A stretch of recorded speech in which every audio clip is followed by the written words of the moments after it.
Hello friends, आज के इस वीडियो में मैं आपको बताऊंगा कि OC3 एरर जो हमारी INVITI की VFD या INVITI का जो सोलर इन्वर्टर आता है उसमें कॉमनली OC3 एरर हम देखते हैं तो वो आती है। ठीक है, तो ये एरर क्यों आती है और इसको हम कैसे सॉल्व करते हैं वो मैं आपको आज इस वीडियो में बताऊंगा। ठीक है, तो चलिए जानते हैं सबसे पहले OC3 का मीनिंग क्या होता है।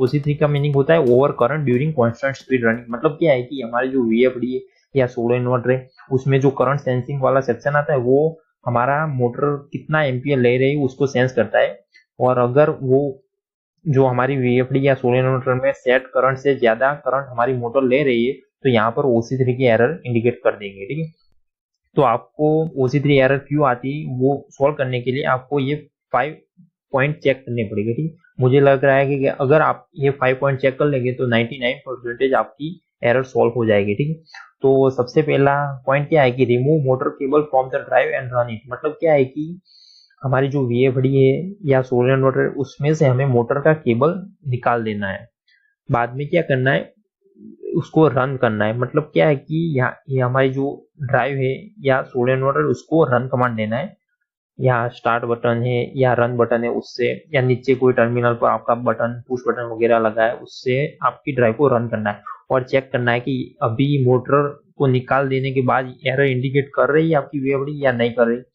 अगर यहाँ पर एरर आ रही है तो आप समझ जाना कि आपकी VFD फॉल्टी है, आपकी VFD में हार्डवेयर साइड कोई इश्यू है और इसको रिपेयर करानी पड़ेगी। ठीक है, और अगर यहाँ पर एरर इंडिकेट नहीं कर रही आपकी VFD तो आपको नेक्स्ट पॉइंट पर जाना पड़ेगा। ठीक है, एरर इंडिकेट नहीं करी आपकी VFD तो आपको दूसरा पॉइंट चेक करना पड़ेगा कि चेक इन्वर्टर और VFD and motor HP1 name plate. मतलब क्या है कि हमारी जो इन्वर्टर और VFD है उसकी नेम प्लेट पर होगी। ठीक है, इस पर पावर एंड करंट कितना लिखा है वो हमें चेक करके हमारी मोटर की नेम प्लेट से कंपेयर करना है। ठीक है, इस पे जो पावर और करंट लिखा होगा वो हमारी मोटर के जितना ही होना चाहिए या उससे ज्यादा होना चाहिए। ठीक है, हमारी VFD पर उससे कम नहीं होना चाहिए। तो यही पॉइंट आपको चेक करने है। ठीक है, दूसरा पॉइंट।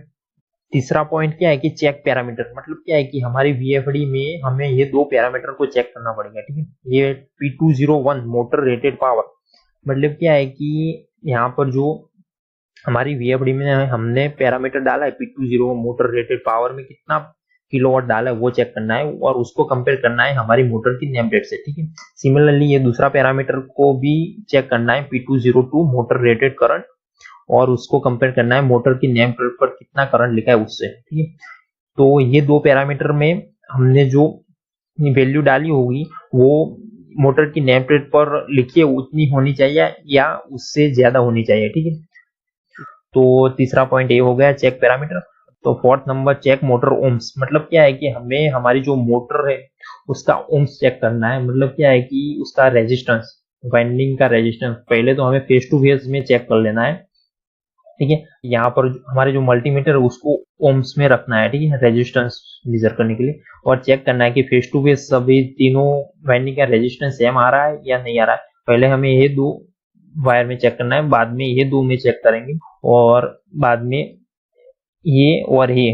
ठीक है, तो स्टेप बाय स्टेप हमें फेस टू फेस चेक करना है। ठीक है, सिमिलरली हमें मोटर का ओम्स जो फेस टू ग्राउंड भी चेक करना है कि यहाँ कहीं पर हमारा जो मोटर का वाइंडिंग है वो ग्राउंड के साथ शॉर्ट तो नहीं होगा, तो उसको भी हमें चेक करना होगा। ठीक है, कि यहाँ पर देखिए जो प्रॉब है हमें एक मोटर का जो एक वायर है उस पर लगाना है और दूसरा हमें मोटर की जो बॉडी है उस पर टच कराना है। ठीक है, और चेक करना है कि कितने ओम्स आ रहे हैं।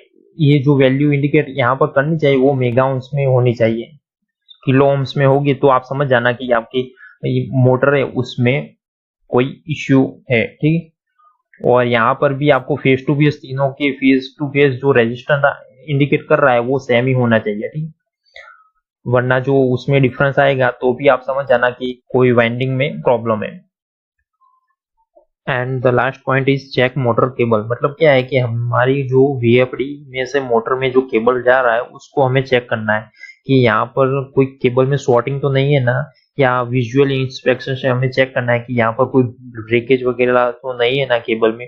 और हम मल्टीमीटर से चेक कैसे करते हैं कि रेड एंड येलो फेज के बीच में हमें रेजिस्टेंस चेक करना है ये, और बाद में येलो एंड ब्लू के बीच में रेजिस्टेंस चेक करना है, बाद में रेड एंड ब्लू के बीच में रेजिस्टेंस चेक करना है। ठीक है, स्टेप बाय स्टेप हमें तीनों के बीच में रेजिस्टेंस चेक करना है। अगर वो रेजिस्टेंस किलो ओम्स में आए या उससे भी कम में आए तो आपका केबल फॉल्टी है। ठीक है, और आपको इसमें कनेक्शन, मोटर में कनेक्शन भी चेक कर लेने कि मोटर में कोई लूज कनेक्शन तो नहीं है ना आपका केबल का, तो वो भी आपको चेक कर लेना है। ठीक है, तो ये हो गए 5 पॉइंट्स, और मुझे लग रहा है कि आपने अगर ये 5 पॉइंट चेक कर लिए होंगे तो आपकी एरर सॉल्व हो गई होगी। अगर आपको इसमें कोई भी अभी भी डाउट है तो मुझे नीचे कमेंट में लिख सकते हो, मैं उसका आंसर जरूर दूंगा।